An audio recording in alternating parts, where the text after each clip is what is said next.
तो आज हम देखते हैं मुद्दे हिमालय का समय मतलब जियोलॉजिकल टाइम टेबल।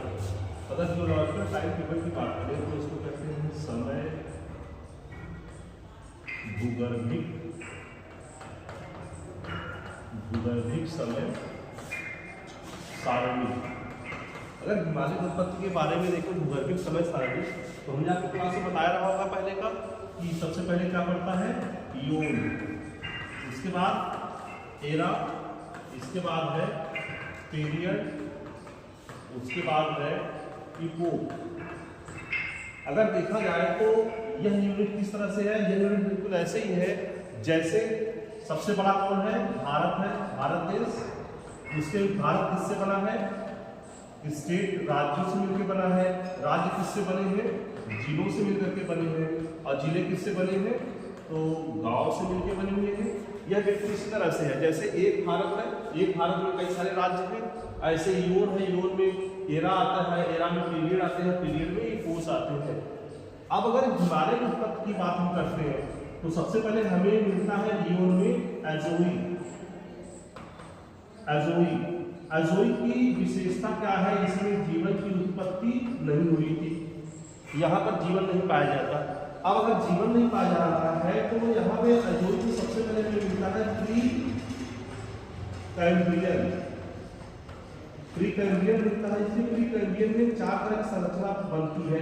पहली है आर्कियन, दूसरी है धारवाड़, तीसरी है कुडप्पा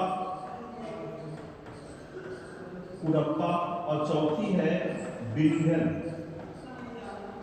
अब एक लॉजिकल चीज देखो, जब यहाँ पर जीवन नहीं पाया जा रहा क्या इसमें जीवाश्म पाए जाएंगे, इसमें जीवाश्म नहीं मिलेंगे। जब जीवन है ही नहीं तो जीवाश्म कहाँ से मिलेंगे, यहाँ पर जीवन का अंश नहीं है तो मतलब इसमें जीवाश्म नहीं पाए जाएंगे, फॉसिल्स इसमें नहीं मिलेंगे क्योंकि यहाँ पे लाइफ है ही नहीं। हम दूसरी साइड में आते हैं तो दूसरी साइड में दूसरा यून मिलता है, यह है फेनरोजोई। कौन सा है, फेनरोजोई। इसमें जीवन के साक्ष्य मिलते हैं। यहाँ पर क्या है, लाइफ एग्जिस्ट करती है। अब अगर यहाँ पर कोई संरचना बनेगी क्या उसमें जीवाश्म पाए जाएंगे, बहुत बेसिक सा है, यहाँ जीवाश्म मिलेंगे। तो जब हम देखते हैं फेनरोजोई में सबसे पहले हमें मिलता है क्या, पैलियोजोई एरा। इसी पैलियोजोई एरा में एक संरचना का विकास हुआ है जिसको हम क्या कहते हैं, गोंडवाना संरचना। क्या इसमें जीवाश्म पाया जाएगा,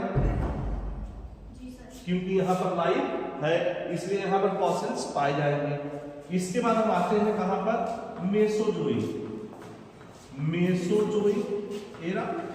अगर मेसोजोई एरा की बात हम करते हैं तो इसी में हमारी एक संरचना का विकास हुआ है जो है दक्कन संरचना। दक्कन संरचना, क्या इसमें जीवाश्म पाया जाएगा, क्योंकि जीवन है। अब देखो यह क्रम का देखा जाए, सबसे पहले आर्कियन है, धारवाड़ है, कुडप्पा है, बिलियन है, गोंडवाना और दक्कन, यही का क्रम है। जिनमें से 2 प्रकार की संरचनाओं में जीवाश्म पाया जाता है क्योंकि उसकी उत्पत्ति फेनरोजोई में हुई है, फेनरोजोई के पैलियोजोई और मेसोजोई एरा में हुई है।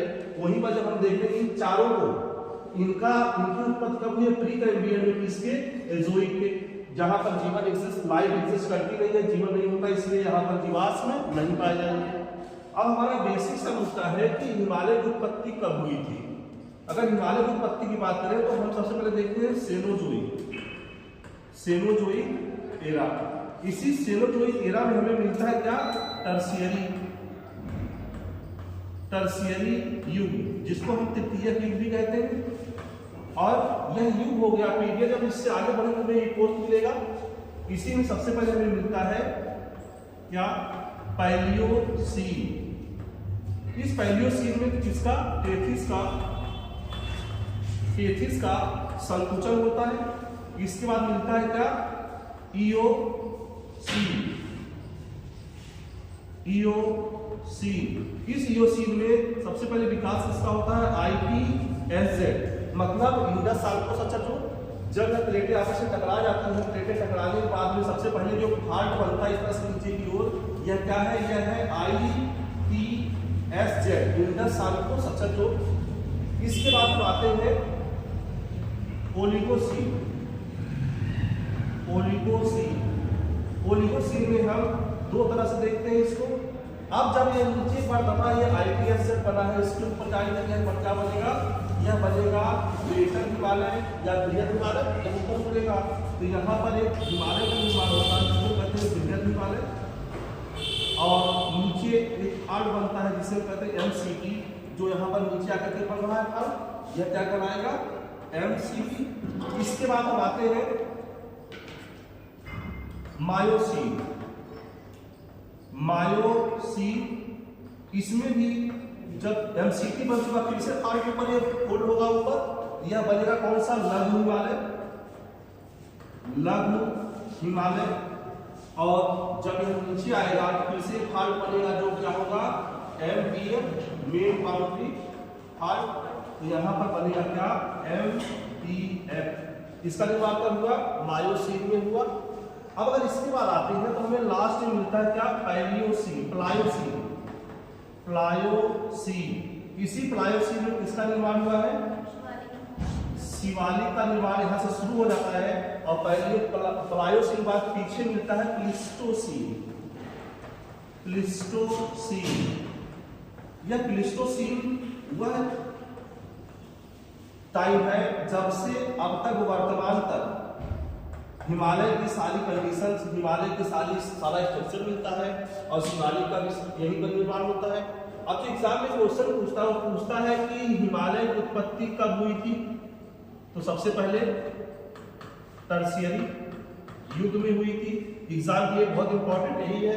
उसका पूछता शिवालिक उत्पत्ति कब हुई थी, तो प्लायोसीन या फिर प्लिस्टोसीन, दोनों में से कोई एक मिलेगा एग्जाम में। ठीक है। अब अगर बात करते हैं आर्कियन, धारवाड़, कुडप्पा और विंध्य की उत्पत्ति कब हुई थी?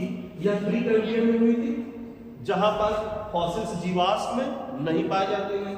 वहीं पर अगर बात करें पैलियोजोइक की, इसमें गोंडवाना का भी संरचना है। यह संरचना बेसिकली किसके लिए जानी जाती है? कोयले के लिए। अब कोयला कैसे बनता है? जीवाश्म से बनता है, पेड़ पौधों वनस्पतियों के दबने से बनता है। अब यही पूरा टाइम पीरियड है जो हमारे एग्जाम के लिए बहुत इंपॉर्टेंट है। यह सब किससे संबंधित है? प्रागैतिक भारत से संबंधित है। अगर प्रागैतिक भारत की बात करें तो क्या हम इसको ऐसे लिख सकते हैं? प्री कैम्ब्रियन, पैलियोजोइक और मेसोजोइक। इतने में प्रागैतिक पठार का विस्तार हुआ है, प्रागैतिक भारत बना है। और उसके बाद जब सेनोजोइक में आते हैं तो सेनोजोइक के टर्शियरी युग में हिमालय की उत्पत्ति होती है, और प्लायोसीन या प्लिस्टोसीन में किसकी उत्पत्ति होती है? शिवालिक की उत्पत्ति होती है। बात समझ आई? ये इतना क्या है? जियोलॉजिकल टाइम टेबल है इसका, हिमालय का, जहां एग्जाम में बार बार क्वेश्चन पूछते हैं। ठीक है।